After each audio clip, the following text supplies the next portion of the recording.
Anthony Morel, notre robot maison. Bonjour Anthony. Bonjour Jean-Jacques. Enfin, notre robot maison. Vous nous parlez de robots. Tout le temps. Puisque J'adore depuis hier, regardez bien, une vidéo spectaculaire fait le tour du web. Est-ce que nous l'avons, cette vidéo? Bien sûr. Là, ça vaut le coup de venir nous voir sur RMC Découverte. Regardez, je vous garantis. sur RMC Découverte ce robot. Ce robot, c'est un humanoïde. Il est dans la neige, là. Il marche avec un humain. Ouais. Au même rythme.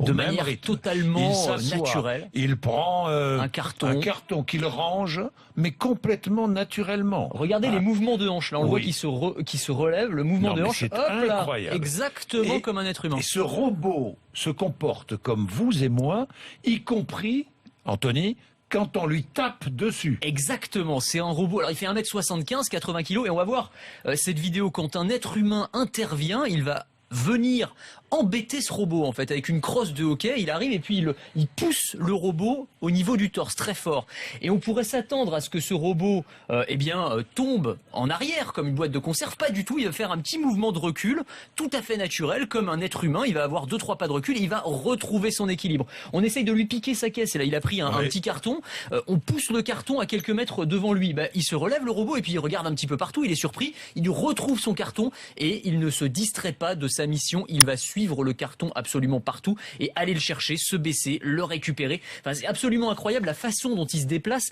On a presque de l'empathie avec lui. On est embêté qu'on vienne l'embêter. Ceux qui ont créé cette incroyable machine n'en sont pas à leur coup d'essai. Ils avaient déjà mis au point un chien robotique ultra réaliste. Oui, alors c'est une entreprise qui s'appelle Boston Dynamics. C'est une filiale de Google qui a travaillé sur un robot qui s'appelle Spot. Spot, c'est ce chien, alors qu'on voit là, qui monte les escaliers. Non, mais c'est incroyable. Vous allez voir qu'on va, pareil, on va lui taper dessus. On lui donne un coup de pied sur le côté et plutôt que de tomber, il fait un pas de côté exactement comme un chien. Hein, voilà. Même, bah non, mais justement, alors vous savez. Mais justement, vous savez, Jean-Jacques, que juste cette vidéo où on voit ce chien robotique se faire taper, elle a suscité l'outrage de certaines associations de défense des animaux, comme PETA aux États-Unis, qui disent ça se fait pas. Enfin, on a tellement l'impression qu'on tape un vrai animal finalement, qu'il y a toute cette question derrière de l'éthique par rapport au robot. Est-ce qu'on a le droit de taper un robot qui finalement se comporte comme un être humain ou comme un animal? Il y a toute cette problématique qui est en train d'émerger. C'est une problématique. Eh ben oui, mais ça pose des vraies questions, hein, Jean-Jacques. Hein. Il y a une interrogation autour de ça. L'humanoïde et les petits chiens, c'est à la fois magnifique et impressionnant et terrifiant. C'est les utilisations derrière qui vont être réalisées. C'est Terminator, il se déplace comme...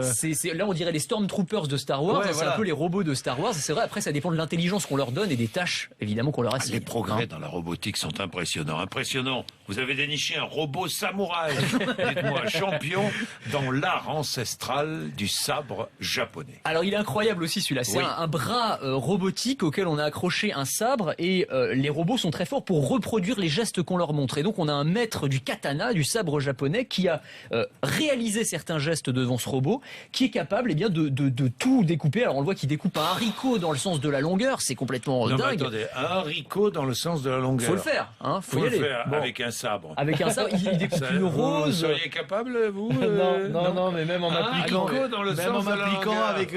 même avec un couteau, c'est pas facile. Avec un sabre japonais, je vous explique pas. Mais enfin voilà, ce robot. Alors on comprend bien que c'est une vitrine technologique pour les entreprises qui fabriquent ces robots, puisque s'ils sont capables de faire ça, ils sont capables de faire énormément de choses dans des usines. Oui, parce que ça sert à rien de couper des haricots dans le sens de la longueur. On est d'accord, a priori.